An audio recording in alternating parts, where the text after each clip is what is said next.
살아계신 하나님 아버지, 오늘도 저희들에게 가장 소중하고 귀한 생명을 날마다 허락하여 주시는 애 진심으로 감사를 드립니다. 우리에게 허락해 주신 날들을 최선을 다하여져서 아버지 살아내어 줄 수 있는 우리의 모습이 되어줄 수 있기를 간절히 바랍니다. 주께서는 이 땅에 오셔서 말씀해 주셨습니다. 나는 포도나무에 너희는 가지니 내 안에 있지 아니하면 아무것도 열매를 맺을 수 없다고 말씀하십니다. 주님, 우리가 온 몸과 온 마음을 다하여 주님께 붙어 있을 수 있도록 도와주시옵소서. 말씀 없이는, 기도 없이는 우리가 살아갈 수 없음을 깨닫게 하여 도와주시옵시고, 살아가는 순간순간마다 예수 그리스도를 통해서 얻어지는 그 은혜로 우리가 맺어야 할 열매를 맺고 살아갈 수 있는 우리 모두가 되어줄 수 있도록 붙잡아 주시옵소서. 세상에 어느 때보다도 참으로 많이 병들어 가는 것을 온 세상 사람들이 다 알고 또 느끼고 있습니다. 주님, 우리가 얼마나 큰 죄를 짓고 살아가고 있는지, 하나님 앞에 얼마나 불순종하고 살아왔는지 우리가 이 세상을 바라보며 깨닫게 하여 주시옵소서. 우리가 앞으로 살아가야 할 인생들, 다음 세대들이 물려줘야 할 이 세상을 정말 아름답게 만들어 가기를 소망하지만 그러지 못한 우리들의 모습을 주 용서하여 주시옵소서. 아버지, 정말 이 땅에 믿는 자들을 통하여 이 땅에 회복되어 줄 수 있기를 원하오니 주께서 선택하시고 세우신 자들을 통하여 일하여 주시옵시고, 오늘도 이 세상 사람들에게 하나님의 아름다운 덕을 선전하기에 부족함이 없는 우리들의 모습이 되어 줄 수 있도록 또한 인도하여 주시옵소서. 이 시드니 땅에 참으로 물로 인해서 어려움 겪고 있는 사람들을 위로하여 주옵시고, 아버지 하나님, 이럴수록 주님을 향하여 더 붙어 있고 또 주님을 찾을 수 있는 온 사람들이 되어줄 수 있기를 원하옵니다. 오늘의 예배를 주께 부탁드리며 예수님 이름으로 기도합니다. 아멘. 우리 히브리서 5장 1절에서 10절까지 같이 보겠습니다. 대제사장마다 사람 가운데에서 택한 자이므로 하나님께 속한 일에 사람을 위하여 예물과 속죄하는 제사를 드리게 하나니, 그가 무식하고 미혹된 자를 능히 용납할 수 있는 것은 자기도 연약에 휩싸여 있습니다. 그러므로 백성을 위하여 속죄의 죄를 드림과 같이 또한 자신을 위하여도 드리는 것이 마땅하니라. 이 종기는 아무도 스스로 취하지 못하고 오직 아론과 같이 하나님의 부르심을 받은 자라야 할 것이니라. 또한 이와 같이 그리스도께서 대제사장 되심도 스스로 영광을 취하심이 아니요 오직 말씀하신 이가 그에게 이르시되 너는 내 아들이니 내가 오늘 너를 낳았다 하셨고, 또한 이와 같이 다른 데서 말씀하시되 네가 영원히 멜기세덱의 반차를 따르는 제사장이라 하셨으니, 그는 육체에 계실 때에 자기를 죽음에서 능히 구원하실 이에게 심한 통곡과 눈물로 간구와 소원을 올렸고 그의 경건하심으로 말미암아 들으심을 얻었느니라. 그가 아들이시면서도 받으신 고난으로 순종하게 되셨은즉 자기에게 순종하는 모든 자에게 영원한 구원의 근원이 되시고 하나님께 멜기세덱의 반차를 따른 대제사장이라 칭하심을 받으셨느니라. 아멘. 아멘. 우리 어제 그 히브리서 4장은 예수님을 통해서 오는 안식들, 죽어서 가는 영원한 안식, 천국에 대한 이야기가 아니라 이 땅에 예수님이 오셨고 예수님을 통해 선포되어진 그 진리 안에서의 자유를, 안식을 대한 말씀이 4장의 말씀이었다라면, 오늘 5장의 메시지는 대제사장이신 예수님에 대한 이야기입니다. 여러분, 하나님께서 세상의 수많은 사람들 또 민족들 가운데 이스라엘 백성들을 선택을 했습니다. 선택해서 하나님의 나라로 세워 가셨는데, 그러면 선택받은 이스라엘 백성들에게 가장 큰 축복이 뭘까? 물론 택함을 받은 것이기도 하겠지만은 그 이스라엘 민족 대대 자자손손 그들이 받는 축복은 뭐냐 그러면 인간이 죄로 인해서 죽게 되어진 그 사망이 해결할 수 있는, 죄를 해결할 수 있는 그 성전을 받았다는 것.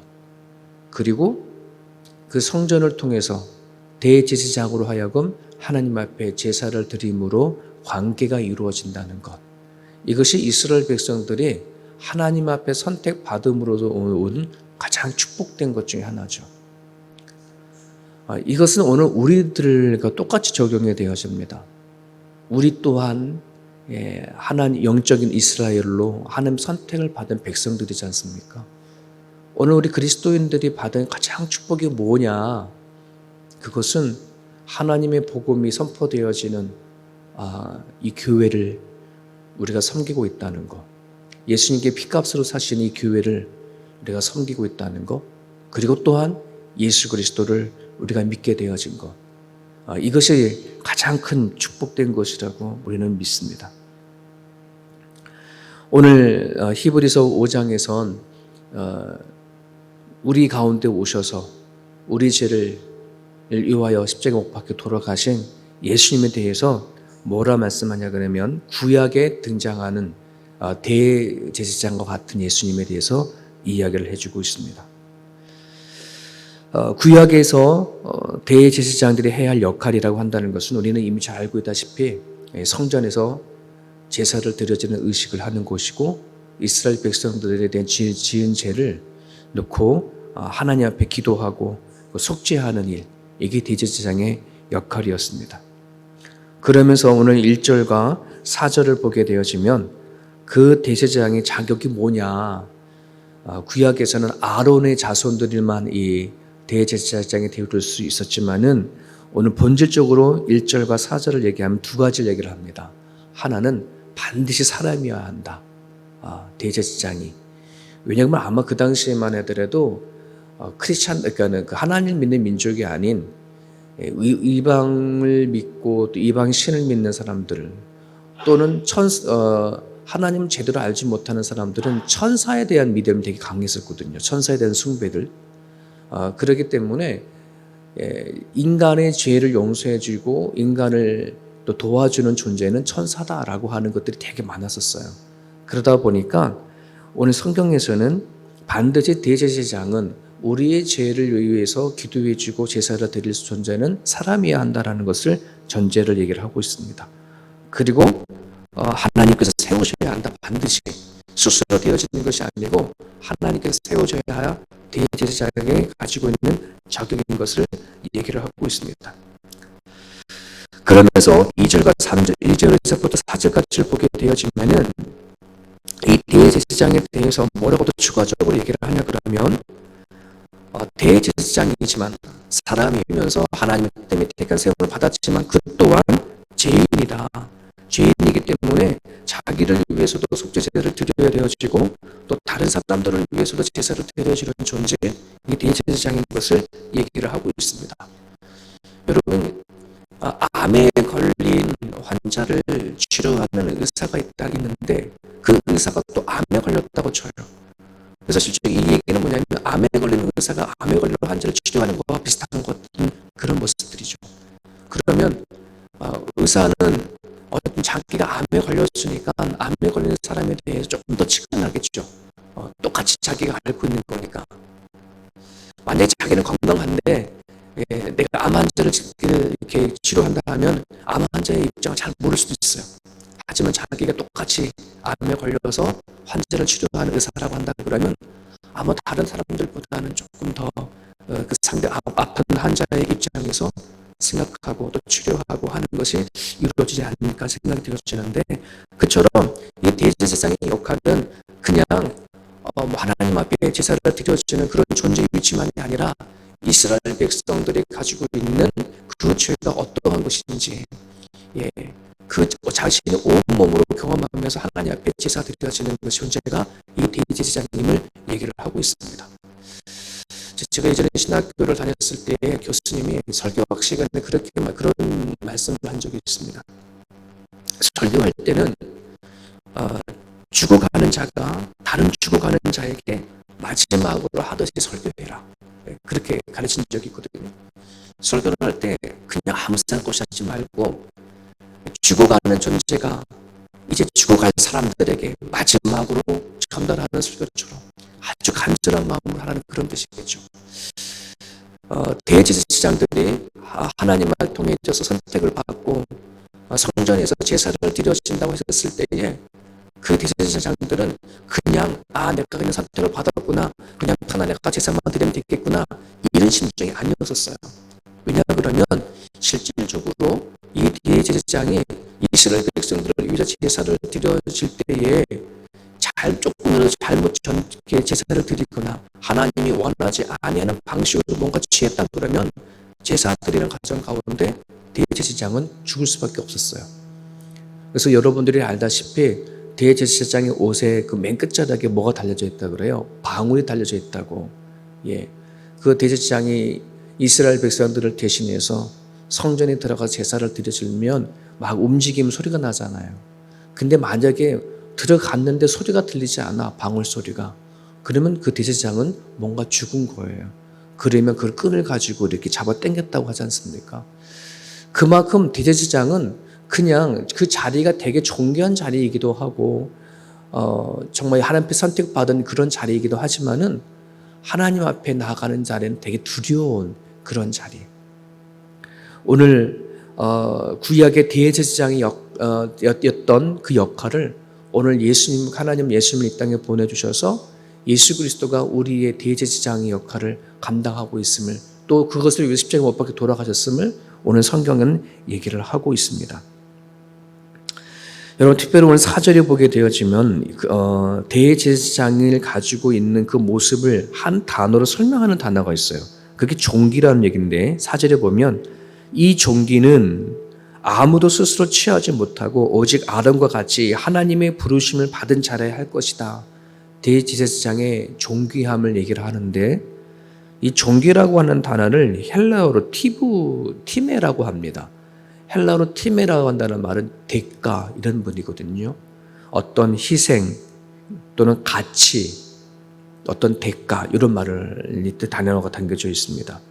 여러분, 우리가 종기라고 한다는 말은 일반적으로 사람들은 저 사람 되게 존귀한 자야 라고 말하면 뭐 좀 부가 있거나 권력이 있거나 명예가 있거나 뭔가 세상 사람들에게 자랑할 만한 어떤 그러한 힘과 능력이 있으면 우리 저 사람 되게 존귀하다 막 이런 표현을 많이 하지 않습니까?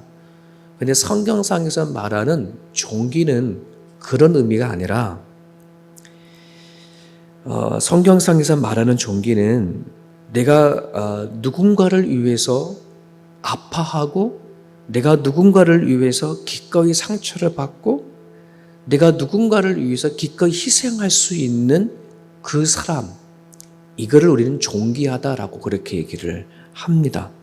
자기 자신이나 다른 사람들의 죄의 문제를 가지고 하나님 앞에 기도할 줄 아는 자, 누군가를 위해서 희생할 수 있는 자, 이런 걸 가지고 존귀하다라고 그 단어의 의미는 그렇습니다.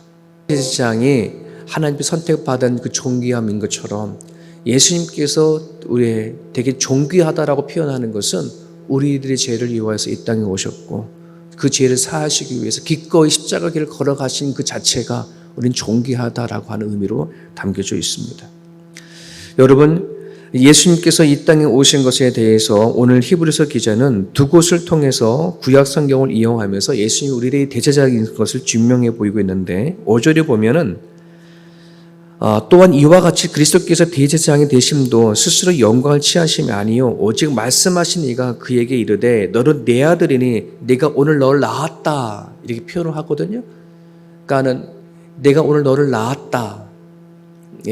하나님께서 오늘 우리를 예수 믿는 사람들을 내가 너를 낳았다라는 표현하는 것처럼 지금 이 얘기는 어떤 것이냐 그러면 예수님은 이 땅에 오셨을 때에 인간의 모습으로 오셨고 그리고 대제사장이 가져야 할 자격은 사람이어야 하고 하나님의 셈을 받았던 것처럼 예수님은 그런 존재로 이 땅에 오셨다는 것입니다. 그래서 6절에 보게 되어지면 멜기세덱의 반차를 따른 제사장이라고 표현을 얘기를 하고 있는데 이 말은 쉽게 말하면 하나님이 선택하고 세운 자 이런 얘기인 거예요. 하나님은 예수님을 이 땅에 보내셨을 때에 구약의 대제사장, 온 인류의 대제사장으로 보내셨음을 구약의 성경을 통해서 이야기를 해주시는 메시지가 오늘 히브리서의 5장 이야기입니다. 그럼 오늘 히브리서 기자는 오늘 이 성경을 통해 가지고 우리들에게 요청하는 것이 무엇이냐? 예수 그리스도가 이 땅의 대제사장으로 오셔서 십자가 길을 걸어가시기까지 하시면서 우리에게 이루신 그 구원을 받은 사람들이라면 우리 또한 예수님께서 십자가에 못 박혀 죽으시기까지 주신 사명이 있다. 그 사명이 뭐냐? 또한 대제사장의 사명을 우리 또한 받았음을 얘기를 하고 있는 겁니다. 여러분 그 유명한 베드로전서 2장 9절에 보게 되어지면 너희는 택하신 족속이요 왕같은 제사장이다 이런 말씀이 있죠. 우리가 어두운 데서 불러내어서 기이한 빛을 보게 하신 자의 아름다운 떡을 선전하는 사람이다. 이 얘기는 결국 뭐냐 그러면 대제사장 사명을 우리가 받았음을 얘기를 하는 것입니다. 오늘 이 땅에 오신 예수님께서 대제사장의 역할을 감당하시는 그 부분을 어떻게 표현하고 있냐면 7절에 보면은 이런 말씀으로 표현하고 있습니다. 그런 육체에 계실 때에 자기를 죽음에서 능히 구원하실 이에게 심한 통곡과 눈물로 간구와 소원을 올렸고 그의 경건하심으로 말미암아 들으심을 얻었느니라. 예수님이 이 땅에 오셔서 존귀한 존재로서 살아내셨던 그 이유, 그 단어를 보게 되면 통곡하셨다. 눈물의 기도, 소원. 이 얘기는 뭐냐 그러면 예수님께서 이 땅에 오셔서 우리들의 죄를 위해서 그토록 같이 아파하시고 눈물을 흘리시며 기도하신 것을 이야기를 하고 있습니다. 오늘 우리가 예수를 품었다, 예수를 믿는다라고 한다는 말 안에는 그냥 난 예수 믿고 구원받으면 되지라고 하는 것만 있는 게 아니라 예수를 품은 사람마다, 예수를 믿는 사람들마다 가질 사명이 있습니다. 그게 대제사장적인 사명입니다. 그 사명이 뭐냐면 예수님께서 이 땅에 오셔서 죄와 싸우시기까지 통곡하시고 눈물을 흘리시며 이 땅에 아직도 죄의 문제를 해결하지 못해서 살아가는 사람들 향하여서 소원을 품고 기도하셨던 그것이 오늘 우리들에게도 주어진 것을 얘기를 합니다. 오늘도 하나님은 당신이 이 땅에 살아계심을 스스로 증명할 수 있습니다. 얼마든지 이 땅에 하나님께서 나타나셔서 이 세상을 호령하시면서 내가 살아있다라고 얼마든지 말씀할 수 있거든요. 근데 그렇게 하지 않으셨어요. 이 땅의 수많은 사람들 가운데 저와 여러분들을 선택하시고 또 우리가 예수님을 믿는 자들로 하여금 기도하게 하시고 또 눈물로 통곡하고 또 소원을 품고 기도함을 통해서 하나님의 뜻을 이루어가는 그런 존재로 우리가 세워줬음을 여러분들은 기억하셨으면 좋겠습니다. 예수님 자체가 존귀하듯이 오늘 이사야 49장 5절에 보게 되어지면 예수 그리스도를 믿는 모든 사람들은 존귀한 자인 것을 선포를 하고 있습니다. 왜? 예수님을 품었기 때문에 그렇습니다. 오늘 말씀을 붙잡고 살아가는 사람들마다 하나님 앞엔 존귀한 자입니다. 우리가 기도하면 하나님께서 기도하는 자를 통해서 일하실 것이라고 분명히 말씀하셨습니다. 기도하는 자가 존귀한 사람입니다. 오늘도 하나님의 말씀의 뜻 따라 살아가고자 노력하고 애쓰는 사람들, 그 사람들이 하나님 앞엔 존귀한 사람들입니다. 오늘도 이 세상에는 수많은 중독에 빠져 살아가는 사람들이 있고 수많은 우상에 빠져가는 사람들도 있습니다. 하나님께서는 예수 그리스도를 품은 사람들이 정말 그들을 위해서 기도하고 그들을 위해서 마음을 품고 복음을 전할 때에 하나님께서는 분명히 그렇게 예수 그리스도를 품은 사람을 통해서 일하신다고 우리에게 말씀하십니다. 오늘도 주신 말씀을 우리가 붙잡으시고 예수님만이 이 땅에서 대제사장의 사역만 마친 것이 아니라 오늘 우리들에게도 그 사명과 그 역할이 있음을 우리가 깨닫고 살아갈 수 있기를 간절히 바랍니다. 이 아침에 여러분들이 기도해 주실 때에 여러분들이 기도하는 그 기도 소리가 아무것도 아닌 것을 깨닫게 해달라고 기도하시고 여러분들이 나라를 품고 세계를 품고 기도하는 그 모든 기도 제목들 사라지는 것이 아니라 하나님의 보좌를 향한 움직이는 기도인 것을 여러분이 깨달으시고 있는 처소에서 기도할 수 있기를 간절히 바랍니다.